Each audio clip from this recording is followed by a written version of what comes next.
of like what we talked about. I think there was, our team's ability to keep their composure and just hang in there. Nobody got frazzled, go to work.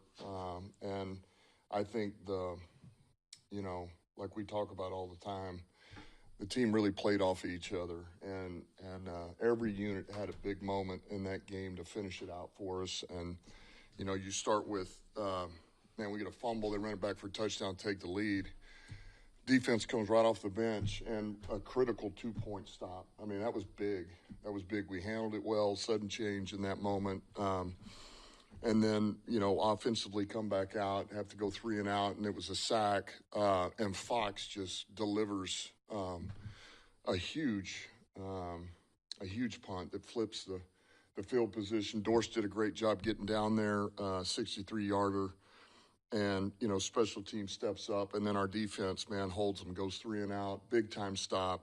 Offense gets the ball back, and just methodically, we chew the clock, we convert. Gibbs, St. Brown, Goff was outstanding. And then Bates. And I think the other thing, Hogan, he's a young rookie in that moment.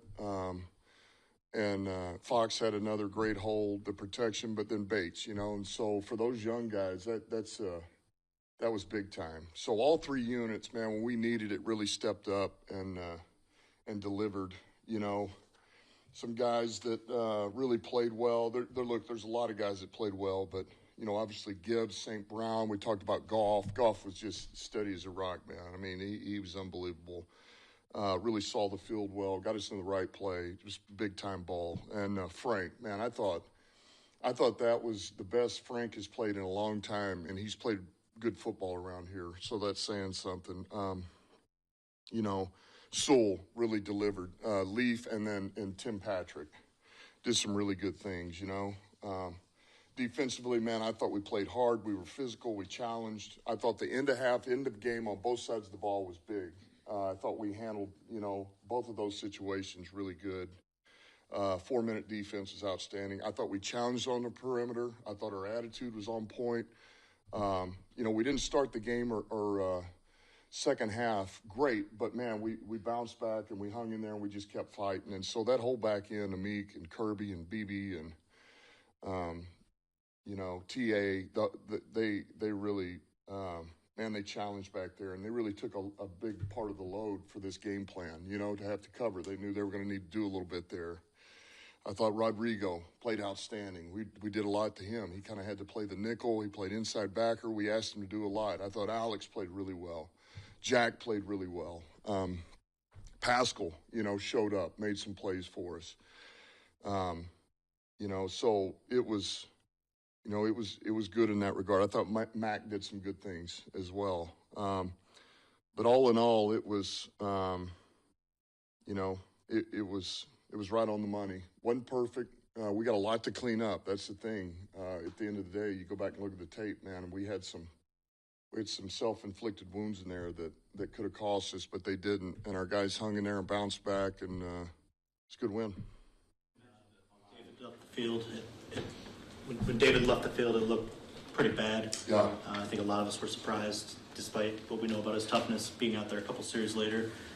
Can you maybe elaborate on what he was dealing with, and is there any long-term concern with the knee coming out of that game?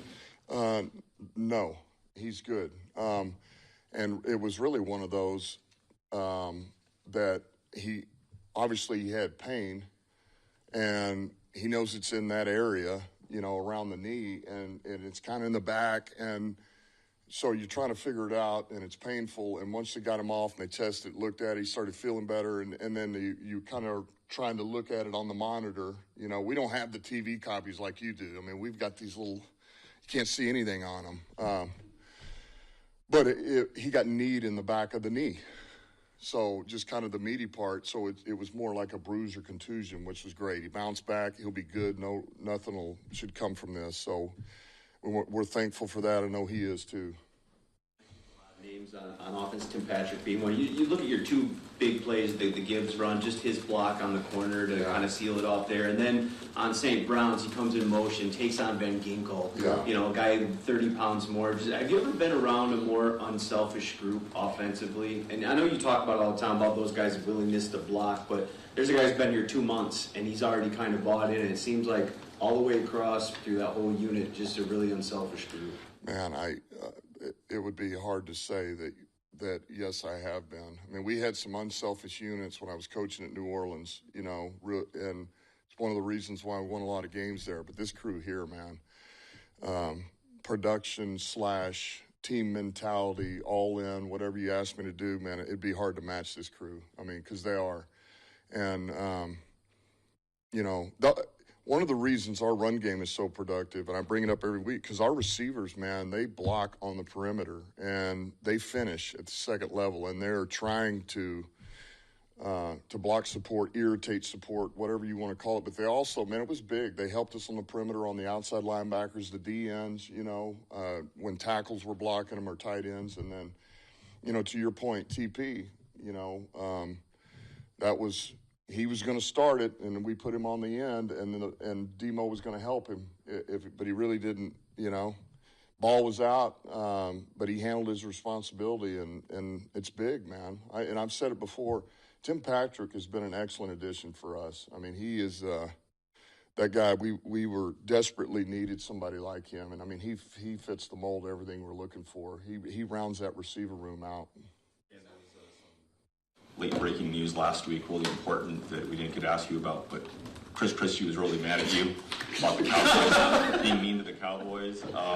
Somebody ran up the score. I'm sure you heard the comments. What's your reaction to being mean? No, it's the only thing. The last time somebody called me classless, I was drinking wine out of a bottle. All right, so, but no, it's all good. I'm not worrying about it. Just one thing about, when the scores get a little bit high, right?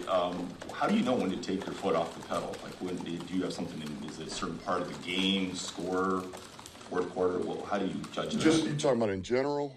Yeah, I think you just you have to go with feel of the game, really. Where you're at, how much time's left. I know that you got to be careful. You have to be careful. And, I remember when I was interim at Miami, and it was really the second game that I coached. We got up on Houston big. We were up, 3 or 4 scores early in the game. And I remember going into the fourth quarter, and we still held a pretty good lead. And I started pulling starters, and, man, they started roaring back. They started coming back, and they scored – I don't know a couple of touchdowns, and all of a sudden you're sitting there, and then we had to go get our starters back in. And once you let off the gas, it's hard to get them back going and accelerate again. It's just kind of the mindset and so you just have to be careful. And it's the same way. You go too conservative too early, and teams in this league, they'll come back on you, man. And all of a sudden you turn the tides, and you get in a funk you can't get out of. So you just have to be careful. The big picture implications of that win. It's NFC North. It's an NFC. It's on the road. Good team facing adversity. Just all those things to be able to put them in your back pocket. Yeah, it meant a lot. And I said this last night. I didn't want to call it a must win, but our guys know how important it is, and we've said it all the time. If when you talk about the end game and where you want to be at the end of this season, then you got to work backwards. And what are the steps to get there? Man, you got to win your division. That's where it starts, because if that's really what we're saying, everything needs to run through Detroit. And to do that, you got to win your division games. And then you get a home game in the playoffs, if not more. So it was big. That team, they played a good game, and we knew they would. They're flying high. They were 5-0, playing outstanding defense, complimentary offense. They got weapons. Coach O'Connell's coaching the hell out of them. And so to do all that, and that's the most hostile environment we've been in this year, by the way, and probably really for a while. Those fans were bearing down on us. It was loud. I mean, it was great. So that was big for us. We just had so much success with fakes. This one was kind of ugly looking. What What fell apart? Yeah. What fell apart with the design here? Well, look, we didn't. The look was there. We just there's a couple of things we can do a little bit better with it, and so like I say, I'm like, man, you want every one of them to work, and you believe they'll work, and if you don't have the look, you check out of it, and it's all good. So the look was there, and we tweak a couple of things execution wise, and it's there. So look, I'm disappointed that it didn't work, just like anybody is, but that's not going to deter me from. If the look's there, the look's there, and we're going to keep looking for it and keep coaching it up and put it on our guys. He may have. The last three, Yeah, Nolan, he Sean, did. Brad. Just going back to the selflessness of the team, we've heard you talk about, you love this team, specifically this 2024 Yeah. version. Where does that rank among the reasons why? Is that top of the list? When you say why, it's just. Yeah, I mean, look, with any team, man, when you find unselfish guys that have ability and then they're the right type of guy. Look, I always think of, man, when I played in this league, who were the best teammates you ever had? And they could play football, right? I mean, because it's one thing to have a great teammate, but he's not going to be able to do much on Sunday or whatever that is. That's great. But it's another thing when you have these real productive, athletic, competitive type guys that, man, endear themselves with their teammates. And so I think that's rare. And I think that's what Brad and I are really looking for, is to find those football guys that are willing to put their pride in the back seat for the guy next to them. And that's not always an easy thing to do, right? It's human nature to, man, I need more, give me more, give me more. I want, and to say, you know what, I'll do this for you. And that speaks volumes. And we're really loaded in the locker room with guys like that. And look, there's little things that come up. That's the emotion of a game. It's every week, because guys are competitive. A bunch of type A personalities, man. But that's what you want, man. These guys, they want to go after it. But absolutely, that's what endears you to them. Who were some of those guys? Like, who stands out that you played with that was that type of player? Ike Hilliard would be one. Amani Toomer, Tiki Barber, Shockey, Steve Peterman. I can go down the list. Marco Rivera. I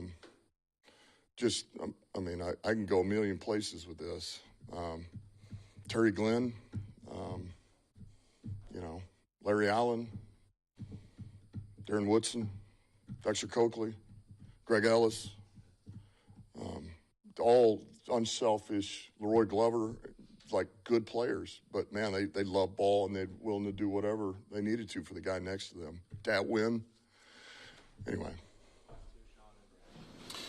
Dan, now that you've had a little time to look, what did you think of the pressure from the edge yesterday? And based on that, does it make you more comfortable with what you have, or maybe more open to changing the room? Yeah, let me start with this. I'm glad you brought this up. Man, I thought the coordinators did an outstanding job, all three of them. I thought they were on top of their game. And I thought Ben had a great game plan, and I thought, man, he was on it the whole game. I thought Phipp developed a great plan. Those guys were humming. And lastly, man, I thought AG, I thought everything that we went in this game said we had to do and the way we had to play, it wasn't perfect, but my God, those guys competed, and it gave us a chance. And they executed a high level. An area where we can be better is, there was some things where our coverage really had to, we asked them to do a lot, and they had to hold on a little bit. And so there was a number of things where we fabricated some rush. We got there a few times, but to answer your question, we need just a little bit more. There was a couple of them that did get long, a couple of these plays that you like to believe we can get somebody there just a little bit sooner. So, look, we'll keep working with it. AG's going to keep developing a great plan. I mean, he's a stud as a defensive coordinator. I mean, he maximizes everything we have, and we'll figure it out, So, but I was proud of the way they battled. We see you bring the stats now into the post-game speeches. Make sure you don't miss any. Well, that's just so I don't miss when somebody's had a perfect game. It's really what that is. I don't necessarily need him, but for that. This stretch that Goff's put together is historic. Yeah. At what point is it not a heater? And at what point do you recognize this is the quarterback that's putting together a darn good season, the quarterback that you have overall? I don't, it's interesting. I guess I'm just not surprised, I guess, is the best way to say it. Like, I hear these numbers and I'm just like, yeah, he's playing good. I mean, he's a good quarterback. And so I don't really see this like I'm blown away. Like, I expect that from him. He's playing at a high level, and there's so many little things that he does. Like, we put a ton on his plate this week. Like, we put a ton mentally. Like, we asked him to do so much, particularly on third down, because this is such a unique defensive scheme that we faced, and the amount of pressure. And man, he handled it so good, and because of that, that helps the rest of the team. It helps the rest of the offense perform at a high level. But I just, like, to me, that's him, man. He's playing at a high level. He's a damn good quarterback. He's competitive. He's tough. And, man, he's very accurate. And once again, when it's crunch time, the guy just, his heart rate just levels out. He doesn't get frazzled, and he makes big-time plays for us. And hey, man, I'm glad he's with us. I'm glad he's ours. Yep.